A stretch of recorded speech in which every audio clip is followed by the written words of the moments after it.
And for more on the developing situation in South Sudan, we're now joined live from Juba by Ateni Wekateni, President Salva Kiir's spokesperson. Mr. Ateni, thank you for joining us. So hundreds have been killed, thousands are suffering since the outbreak of the violence. Is it likely that the government will sign a ceasefire deal soon?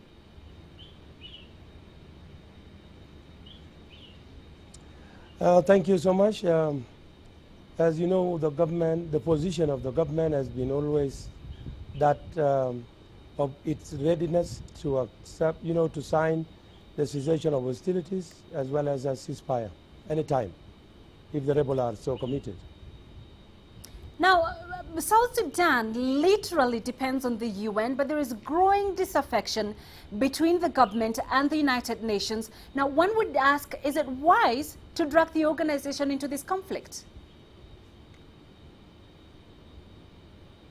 I want to correct something. South Sudan doesn't depend on UN. It is the UN that depends on South Sudan.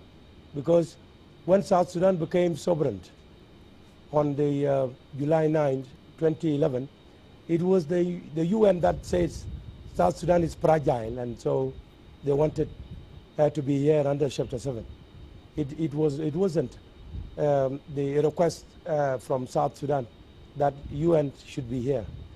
But since we have signed the UN Charter under Chapter 7 for United Nations to be in South Sudan, the aim was that UN will be here to support South Sudan government on technical aspect and development of the nation. So the rift that has happened is not between the government and the UN as it came in the news. But allow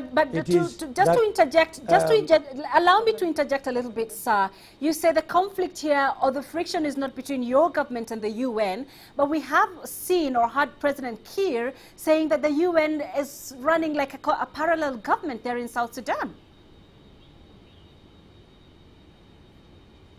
Yeah, in fact, the president, when he made the statement, he was not making a statement that government of South Sudan would have a problem with UN, but he was alluding to the fact that certain members of the UN community here are trying to, to behave like if they are de facto government, and that's what the government, the president was concerned about. There are some people who think that they are parallel government, and this is what the president was. The negative part of that behavior is what the president was trying to address. Now, with the level like yesterday, when I made a statement yesterday, we have heard that. Yes. With the level of atrocities going on there in South Sudan, is the government ready to take responsibility for part of the killings? The government cannot take the responsibility for the killing because the killing is not happening in the government control areas. If there were killing as a result of the fight that happened on the 15th and the 16th of December 2013, when coup failed and the coup leaders were driven away from here, if there was anybody who is a member of the SPLA who took a law to his own hand, that's why the president has constituted the investigation. If these people are found to have killed anybody between 15 and 16, then they will be accountable. But does the international community knows how many people that are being killed on a daily basis on the other side of the rebel? And you have seen how destructive are these rebels. You see three towns are devastated, completely to zero. They are reduced to rubble.